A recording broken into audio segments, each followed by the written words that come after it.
Bahagia. Mengapa manusia ingin sekali berbahagia? Anak-anak, remaja, orang tua, bahkan tujuan setelah kita mati adalah masuk surga, yang berarti juga adalah kebahagiaan. Lalu, apakah kebahagiaan itu sebenarnya? Menurut Kamus Besar Bahasa Indonesia, bahagia adalah keadaan atau perasaan senang dan tentram, bebas dari segala yang menyusahkan. Sedangkan menurut seorang penyair Brasil yaitu Vinicius de Moraes, kebahagiaan adalah bulu yang terbang melayang di udara. Ia terbang cepat, tapi tidak lama. Mendapatkan undian, mendapatkan jabatan, bertemu dengan orang tua yang telah lama terpisah, dan dipinang oleh kekasih hati, barangkali adalah hal yang membahagiakan. Pertanyaannya, berapakah lama kebahagiaan itu berlangsung?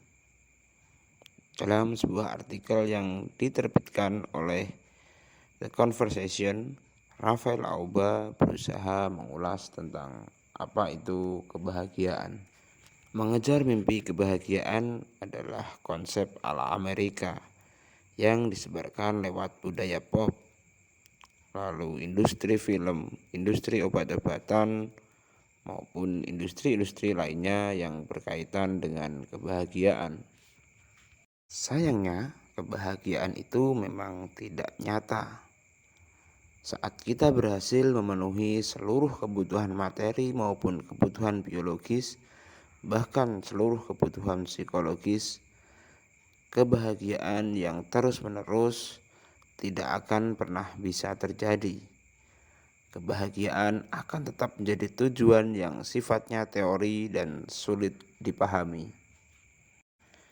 Kebahagiaan hanyalah rekaan manusia belaka, gagasan abstrak yang tidak nyata ada dalam pengalaman hidup manusia yang sebenarnya.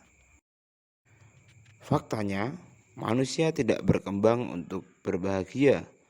Secara alamiah, kita didesain untuk bisa bertahan hidup dan berkembang biak seperti makhluk yang lain.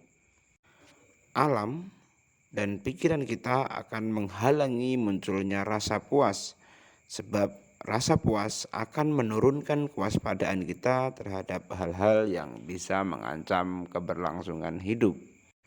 Alam dan pikiran kita punya prioritas sendiri. Area dan sirkuit otak tertentu memiliki fungsi neurologis dan intelektual, tapi tidak ada tempat untuk kebahagiaan. Kebahagiaan tidak bisa ditemukan di jaringan otak manapun. Kebahagiaan secara biologis hanyalah rekaan tanpa dasar neurologis. Tetapi manusia memang tidak kehabisan cara untuk bisa merasakan kepuasan. Jika materi dan biologis bukanlah jalan untuk mendapatkan kebahagiaan yang terus-menerus, bagaimana dengan jalan moral? Kita sering diberitahu bahwa kebahagiaan dan ketentraman kita akan berdasarkan baik atau tidaknya kita. Kita diminta untuk meraih keseimbangan psikologis dengan melakukan hal-hal yang baik, dengan menolak, melepas, dan menahan hawa nafsu. Melalui jalan moral dan kebaikan, kita sering menghibur diri. Jika landasan kita berbuat baik adalah untuk mendapatkan kebahagiaan di dunia ini, maka bersiap-siaplah untuk kecewa. Bukankah dasar kita melakukan kebaikan dan moralitas yang benar adalah karena itu diperintahkan oleh Tuhan, bukan untuk mendapatkan kebahagiaan. Ketidakbahagiaan dan kegelisahan bukanlah kesalahan kita.